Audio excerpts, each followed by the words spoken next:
Yan, magandang umaga po mga kapudi. Early bird na naman po tayo ngayon. Ayan, ang aga kong gumising kaninang umaga. Pinick up ko po yung aking order na lechon, pang lechon belly. At ayan, meron tayong jambuhito. Halos kasing laki na ng lechon belly, pero mas mahaba siya sa lechon belly. Yan, ang timbang po ng ating lechon belly ay 4.5 kilos. At nakasabay na order niyan ay ang ating sipo egg. Yan. Pag seafood, nabubulol pa po, ano? Ay meron po tayong kasamang malalaking hipon. So, kalahating kilo po yung inilagay ko. At ang itlog ng pugo ay doble. Kesa po dun sa simpleng sipo egg lang. Yun. All time po niyan ay 11 AM. So, 9 o'clock mag-start na ako mag-isa ng gulay. Yan. Para mainit pa po pag dinala ko.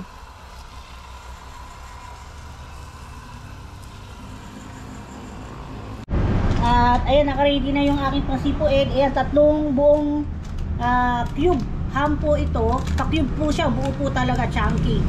Tapos ito po yung ating carrot, singkamas. At ayan, napakaraming itlog ng pugo. Ilaga, binalatan na. So, mamaya hugas ako pa po yan uli. Tapos ito yung aking Baguio beans at chicharo. Yan, madali kasi maluto yan, kaya pinaghalo ko, pinagsama ko. So yung medyo matagal lumambot ay pinagsasama ko rin. Ito naman ating sayote ay alanganin yan. Hindi madaling lumambot, hindi matagal. So isasabay ko siya sa celery. Hindi ko siya pwedeng isabay sa sikamas at carrots dahil parang malalamog naman siya, madali po siyang lumambot. At ito yung kasabay ng ating singkamas, yung young corn. So, yan po ang pampalinamnam ko dyan ay ito, lalagyan ko siya ng whole kernel na corn. Tapos lalagyan natin siya ng ito, yung Alaska na evaporated milk.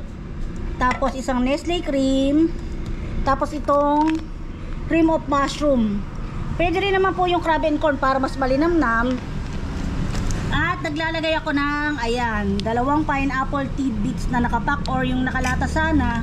So ito lang po yung available. Ayan, yan yung pampalinamnam niya. Subukan nyo po yung may pineapple tidbits, magiging malinamnam pa po. Mas higit na mas malinamnam yung inyong magiging sipo egg. So ayan po. At ito ang aking breakfast. Leftover na lechong manok nung birthday ni kuya, pinreserve ko lang. Bigay lang po yan. Tapos nagpirito po ako ng itlog. At ito pong Shanghai ay leftover kagabi. Yan, hindi kumain si doktora. So ininit ko, kumuha ko ng, pinuha ko yung kalahati. Ayan, ito naman po yung natirang adobong ibon po ata yan. Bigay po kay nanay. So kumuha lang ako ng konting sauce. So ayan, kakain po muna ako mga kapudi. At bago po ako mag-isa mga kapudi, ayan, tinunaw ko yung ating cream of mushroom na nakapack na large size. Ngayon ay lalagyan ko siya ng evaporated milk. Ayan, tutunawin ko na po siya para dire-diretso po yung ating paggigisa. Kasi high fire ko po yung ating kalan para po ang luto natin sa gulay ay bigla. Kasi po pag medyo mabagal ang apoy o mahina ay malalasog lang or ma-overcook yung ating gulay. Para luto siya pero hindi siya ganun kalambot. Dahil po yung init ng kalan ay malakas. Yan. Lalo na po umaramihan kasi yung gulay natin. Kailangan po talaga ay yung pangmalakasan na kalan ang gamitin natin. Yan. Pwede ko na rin po ihalo dyan yung Nestle cream. Kasi di po ba pagka medyo matagal ang kulo o init, naiinitan yung ating Nestle cream at gatas ay nagpo-curdle siya or meaning nagbubuo-buo. So ayaw po natin mangyari yung ganun. Pero syempre kailangan natin ng lutuin ng maayos at sakto kasi para matagal yung pagkapanis ng ating gulay. Alam niyo naman po pag gulay at may gatas ay panisin. Ayan. So mag-i-start na po ako dahil nakahiwa na ako ng sibuyas bawang. Papakita ko po sa inyo. Papakita ko po sa inyo yung step by step ng aking pagluluto ng sipo egg. Ayan. Para naman po may tutorial tayo ngayon kung paano ko lutuin yung sipo egg po. Ayan. Ayan, nilagay ko na yung sibuyas bawang kahit hindi pa mainit yung kawali. Yung iba kasi, ang suggestion ganyan. Bago uminit yung mantika, kawali ay ilagay na raw ang sibuyas bawang para yung aroma at flavor ng ating sibuyas bawang ay lalong ma-absorb at kumalat sa mantika. Pwede po kayong maglagay dyan ng margarine or dairy cream or butter. So, sa case ko, maubos na po pala yung stock ko sa freezer. So, okay lang din naman po yun kasi magiging malinamnam pa rin naman po yan kahit wala po nun. So, optional lang po yun. Mag-add po ako ngayon dyan ng konting mantika.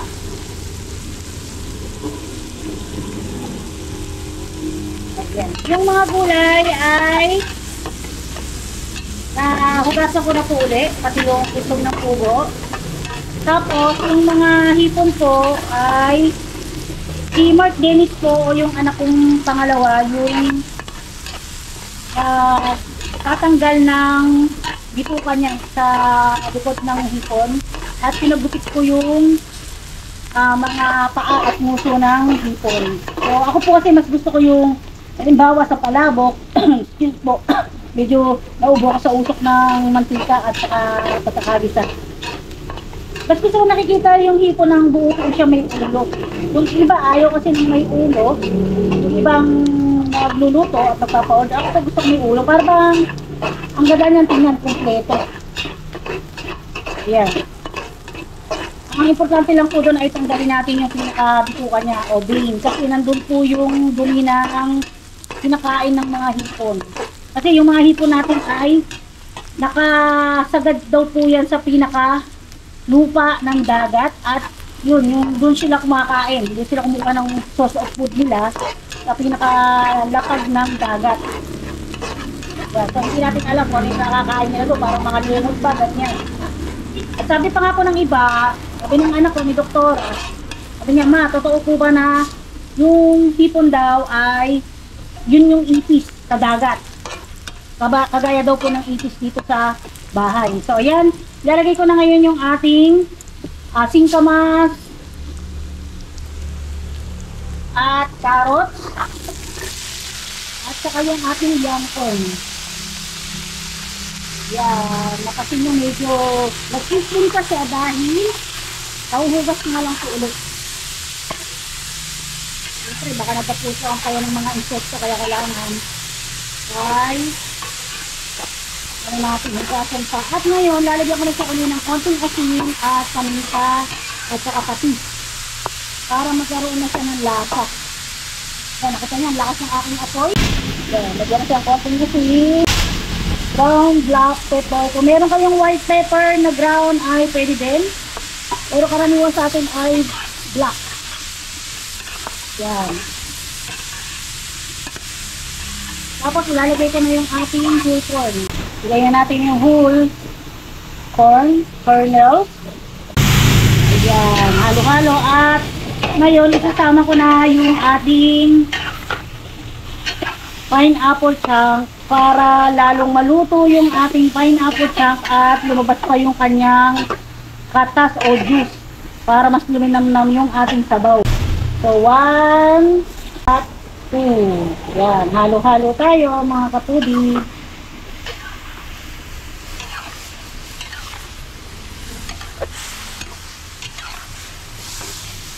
Yan, para mapantay yung luto ng mga gulay, mga kapudi. Huli ko po yung Baguio beans at chicharo dahil napakadali lang po nung maluto, mga kapudi. Kaya ako yung iba, pag nakita ko pinagsasabay-sabay nila yung gulay, eh ako po hindi po kasi, meron po kasing gulay na talagang madaling lumambot. Ayan, after 5 minutes na nagisa natin siya, idagdag na natin ngayon yung sayote, bell pepper, at yung celery. Kasi yung sayote, mga kapudi ay madaling maluto. At ayoko naman yung celery ay ma-overpower yung unang gisa. Maganda sa middle lang siya.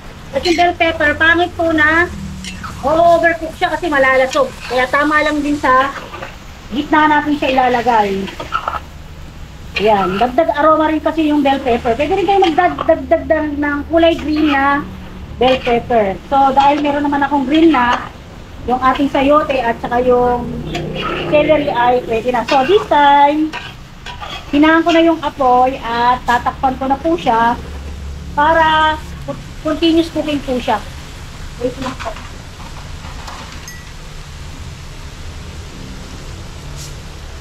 Yan, takpan natin at mamaya ilagay naman natin yung ibang gulay. At update po sa ating lechon belly. Ayan, malapit-lapit na siya, kaya lang medyo parang nasusunog na yung gitna. Yung dulo naman hindi pa. At may good news po kami mga kapudi. Ito po, hindi po namin kaya na-update. Nanganak na po si Brownie. Noon pang, ay, konti siyang puti. Konting puti yun. Noon pa po siyang December 19 ng anak, kasabay nung pagkakaroon ni doktora ng pusa. Ayan, kulay black, dalawa yung black, tapos isang black and white at isang brown. Tatlo yung black. Kaso po, ang namatay ay dalawang black, pinanganak po yung isang black na nakita namin patay na, hindi ko alam kung nadaga na nung nanay. Tapos yung isa ay may bukol sa leeg. So, ang nakapansin pa po nun ay si doktora. Diba napansin mo? Ano sabi mo? May bukol sa leeg. Sabi niya, ma, tingnan mo. Kasi siya yung nag-check ng mga tuta. May bukol siya. Talagang pang doktora eh. May bukol siya sa leeg. Oh. Sabi ko, buti ka pa, pati yan napapansin mo. Sabi kong gano'n. Tapos, napansin namin na nag-i-snore yung tuta na yan na may bukol sa leeg na, gano'n siya ng gano'n, magdamag, maghapon. Tapos, sabi ko, tingnan mo kung dumedede o hindi. Sabi ni doktora, dumedede naman. Kaya lang, mahina nga po siya. Tapos yun nga, laging minomonitor ni doktora kung wala siyang pasok. Nung kinabukasan po, humihinga pa siya. Tapos nung na-check ni doktora, after 30 minutes, hindi na humihinga. So nire-revive pa ni doktora. Natatawa nga kay doktora kasi nalulungkot siya. Hiniga niya yung tuta, tapos pinapump niyang ganun yung dibdib ng aso. Sabi ko, ayan na kasi baka mamaya siya yung pinakahuling nabuo sa loob ng tiyan ng aso. Kaya mahina yung katawan niya. Siya pa rin yung pinakamaliit sa magkakapatid na aso. So siguro ako may sakit sa baga kasi di po ba gano'n ang sign na may sakit sa baga ang isang tao. May nagkakabukol sa leeg tapos nahihirapang huminga. Pag humihinga parang umuhuni din. So ganun po siguro. Ayan. Nagugutom na naman yata. Yan. Pagkagaling natin na i-update ko kayo sa mga tuta. Bagong baby ni doktora, ayan. Haluin po ulit natin yung ating gulay.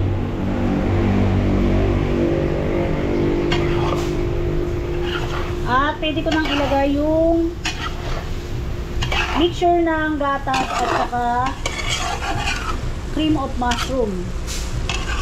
Para maidagdag ko naman tong itlog. Kasi syempre yung itlog, nalagaman natin yan. Pero dahil nahugasan natin, lalo na kung ang tubig ay galing sa gripo o nawasa, may bakterya pa rin niya. Kaya dapat lutuin natin ng maayos. Yan, daming itlog niyan mga kaputi. Siguro 40 pieces yan. Dati po 50 pieces, 100 ngayon medyo nagtaas. At ibubuhos ko na yung ating gatas at cream of mushroom para may sauce po ang ating gulay, hindi po sabaw sauce. Ayan, malalapot po yan dahil sa cream of mushroom. Instead na cornstarch ay cream of mushroom para may linamnam, dagdag linamnam. Ayan, halo-halo lang po tayo. Ayan, haantay natin dyan maging al dente ay yung ating namang sayote. Ayan. So itatoppings ko lang dyan yung hipon. Hindi ko na po siya isasama sa luto ng gulay. Ayan, medyo malapot na siya. Dagdag naman natin ngayon yung, yan, add na natin yung ating cream of mushroom. Pwede nyo rin isabay din dun sa mixture ng gatas or ng gatas at saka cream of mushroom saka itong Nestle cream. Paghaluhaluin nyo na. Tapos i-low fire lang natin yan para maiwasan natin yung pamumuo ng ating mga gatas na Nestle cream. Yan. Halo-halo. Siyempre, huwag nyo kalimutan tikman. Kaya lang siyempre po, once na naisandok nyo na dito yung kutsara, ay huwag nyo na po uling isandok kung naisubo nyo na. Siyempre, may bakterya yung ating laway. Diba? Yan. Magpapakreamy ng ating sipo egg. Yan. Secret reveal ko na po yan sa ating sipo egg. Ayan.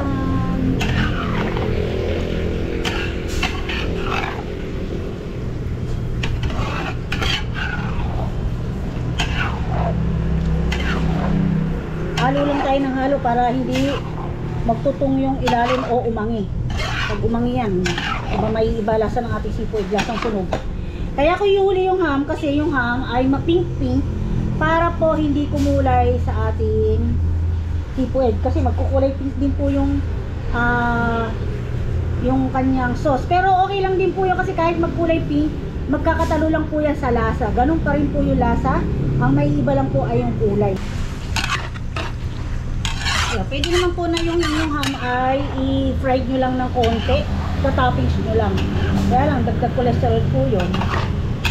Ayan. So, ayan. Pagka medyo nag-start na siyang mag-boil, ayan, nakita nyo. Idadagdag ko na ngayon yung ating ham. So, ito yung slice ham, mga kapudi. Cube po yan. Isang malaking cubes. Ni-slice ko lang po. So, 3 yan. So, papakita ko po sa inyo yung package mamaya. Halo-halo lang tayo. So, ito po ay cube cooked ham. Luto na po siya. So, pwede na siyang papakin o kainin. Pero alam naman tayo mga Pilipino, mahilig sa saan? Sa pirito. Ipipirito pa rin. Pero pwede po yan sa cold cuts. Yan, yung mga ano po sa board, mga cheese board, di ba? May mga ganyan. Pwede po yan. So, add tayo ng konting water para hindi siya ganun katik. Konti lang. At halo po ulit tayo. Kasi mag-evaporate po yung ating tubig. Lalong matutuyot yung ating sauce. Gusto ko yung medyo runny. Pero hindi naman siya yung parang tubig. Runny lang. Yan. Continuous cooking tayo mga kapuli. Ito po yung aking binibili. Special cook ham loaf. Loaf po pala siya buo. Para siyang meatloaf. Alam niyo po ba dito sa Baliwag, isa lang po yung nabibilang ko ng ganyan. Isang tindahan lang. Na-testing ko na. Bali dalawa. Dalawa po siya. Pero parang yung isa, iba yung tinda niya. Iba tatak. Kaya pagka hindi ganito nabibili kong ham, hindi ako mapakali. Ayan. Pero although yung iba, pare-pares lang naman din yung lasa ng ham. So, antay lang natin siyang medyo kulo pa at ready na po yan. Ayan, naubusan pa tayo ng gasol mga kapudi. Kasama yan sa pagluluto. Nilipat ko po siya ng kalan. Ayan. Kailangan po talaga ay pag tayo ay ang hanap buhay natin ay luto, may nakareserba tayong gasol. Kasi hindi natin alam kung minsan ang luto natin ay madaling araw, wala pa po siyang gising na pwedeng mag-deliver. Unless ay makakilala nyo talaga, makukulit nyo. Ito ba? Yan. Ngayon, pwede ko nang i-add yung ating Baguio beans at chicharon. Ayan, sa 1.5 po, hindi na po sila lugi niyan dahil mapakarami na po ng servings at talagang malasa naman po. Ayan, 1.5. Mayroon po siyang hipon o sugpo na kasama. Lating kilo. Ayan. So, hantayin naman natin ngayon maluto yung ating Baguio beans at chicharon. Yan, saglit lang po yan. Kaya hinuhuli ko yan eh. Pangit kasi pagka nalasog or na overcook. Nalalagas po siya.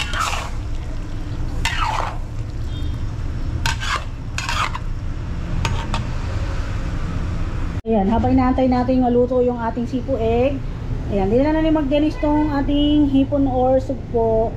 At iluluto ko siya ng bukod sa kawali. I-steam lang po natin siya ng halabos, ganyan. Pero parang steam. Pero wala po siyang ganong tubig. At lagyan lang natin ng asin para pampalasa.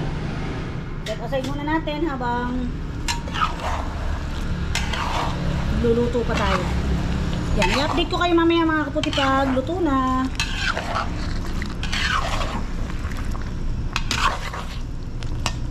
Ang ating sugpo, lagyan lang natin siya ng konting asin. Tantay lang natin siya mag-change color at ready na. Ayan, tuwin lang natin para tantay yung luto niya.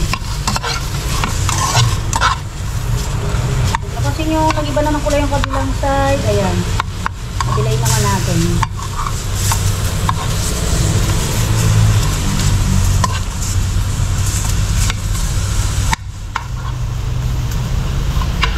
Pero kung gusto nyo ng shiny, yung hipon ay lagyan yung konting oil.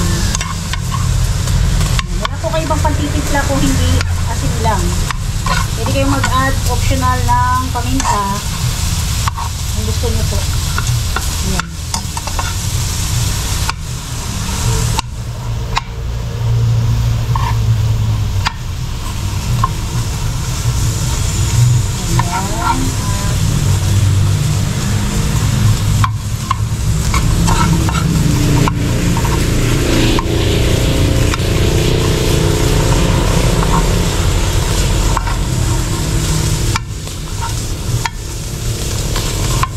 Bining lang tayo.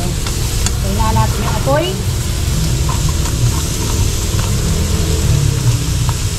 Yan. So, this time ay yung gulay. Ayan, tinakpan ko para dire-diretso yung luto ng ating Baguio beans at yung chicharo. Yan. Hindi ko na po siya diretso ng luto sa kalan. Hapok na po siya.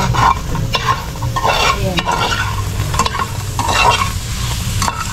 Patingin nyo, kulang pa yung luto ng hipon. Kasi kala ninyo, luto na yan, yung ulo niyan, medyo sariwa pa. Mag-a-add tayo ng konting tubig, konting-konti lang. Para hindi po matunog yung ating kawali at continuous yung ating steaming ng hipon. Pwede po kasi yung tatakpan ninyo. Kaya lang, medyo pinakikita ko nga po sa inyo. Biling-bilingin na lang po natin. So ayan, ngayon pwede natin lakasan yung apoy at tatakpan po natin siya na tuluyang maluto. Tapos ready na po siya at i-assemble ko na po yung ating gulay. Yun, so tinanggal ko na yung takip dito at ayan.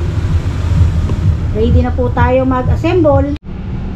Ayan na mga kapudi ang ating finished product ng ating seafood sipo egg. Ayan, ilalagay na muna natin doon sa terrace ni nanay para i-ready ko naman yung lechon belly. Ayan, luto na rin po yung ating lechon belly. Iniinin na lang, kumbaga sa iniinin pinalulutong pang mas mabuti. So ayan, habang pinipicturean po ni doktora yung ating luto ay ayan, test naman natin to. So malutong na yung ibang part, ito hindi pa, ininin pa mga kapudi. Yan, ready na tayo mga kapudi. Ito yung ating lechon belly. Hindi ko muna tinakpan dahil baka makulog yung init, lalambot yung balat.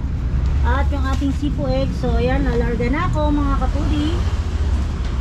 Ayan, ayaw na sumama ni doktora. Dapat kanina kasama ko siya. Ngayon, ayaw na. So, drive na tayo. Ayan.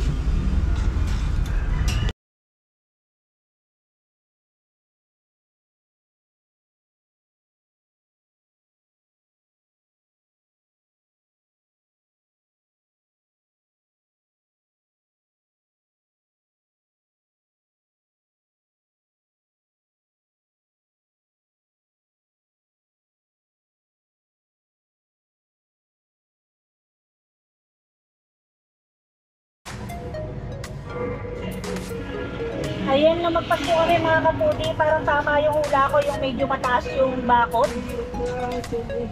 Ayan. Aabot? Abot. Lang po.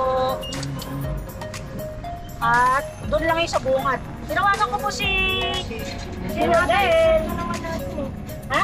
Pinagtanungan natin yung lalaki sa inyo. Oo. Hinatang. Ang alin? Yung nandoon kami sa Christ. Oo. Yung minsan. Yun yung ata pinagtanungan natin kanina. Yung lalaki? So ayan, balik kami. Bungad lang. Kasi daldal nga ako ng daldal eh. Pero yun na yung nasa isip ko kanina kasi nakikita ko na yun dati parang meron siyang mga mga ilaw-ilaw sa puno. Pero kayo naman niya, mainit pa yung ating lechon belly talaga.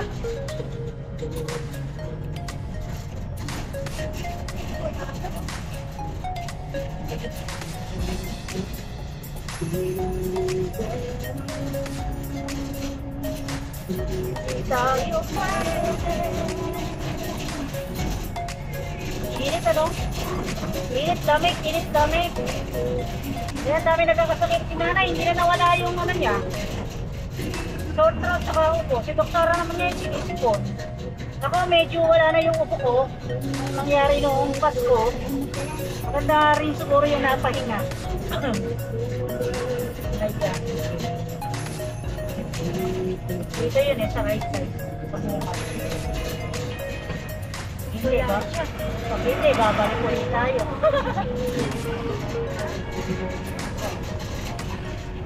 Dito lang yun. Malaki ng tapat ng tower.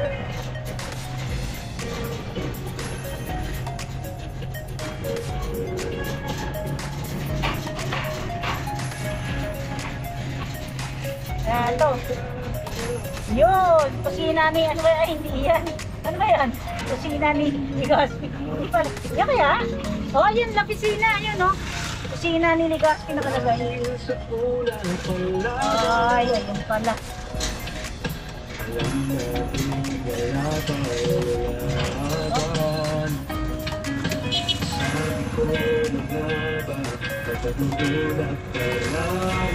Ito, sige.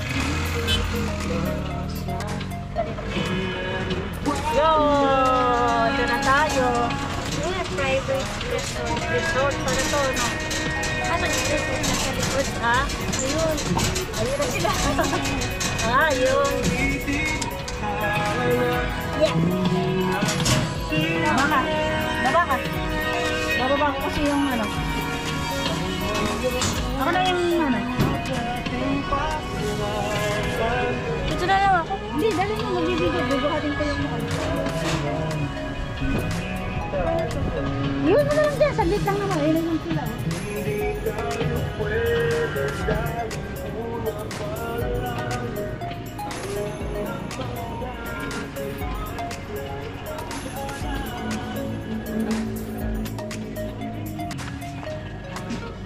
Sanandaan.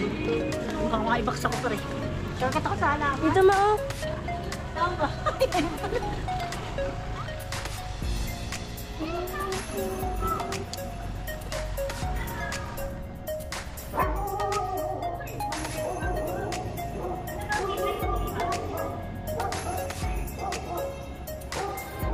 Wala na. Aso, yun naman. Golden Retriever. Nakakapun.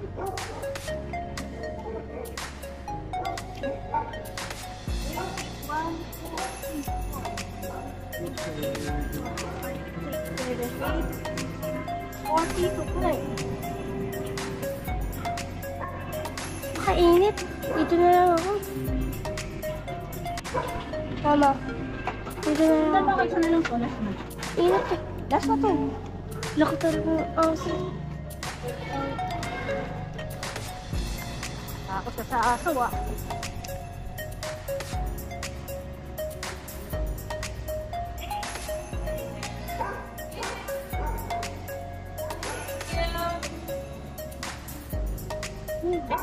Tara, yan, pauwi na po. Mapanig lang. O yun, may sumasama na. Ang meron din kasing kantina yun, no? Para siyang ano, para siyang heat waves, no? Sa equator na nandun.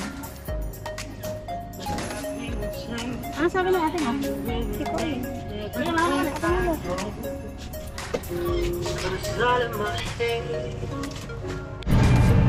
Ayan, pagka deliver po natin, diretso na tayo na sundo kay nanay. Tama-tama kasi 11:16 lang, nakapag-deliver na tayo. So pagdating natin ng bayan siguro mga 11:30 na or 11:40, tama-tama lang na magliligpit na si nanay. Baka magantay na lang kami ng konti. Ayan.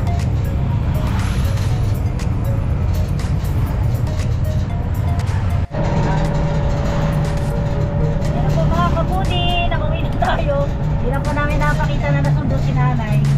Oh, nakalaki yung bill. So, gigilid na lang muna tayo. Pero, nakarating na kaya yung hito. Kasi bakit mga ganito naman. Ayan, buksan niyo muna yung gate para makapasok tayo. At syempre, si Doktora tagabukas. Saka na muna yan, baka sumabit pa. Ayan. Sa laban.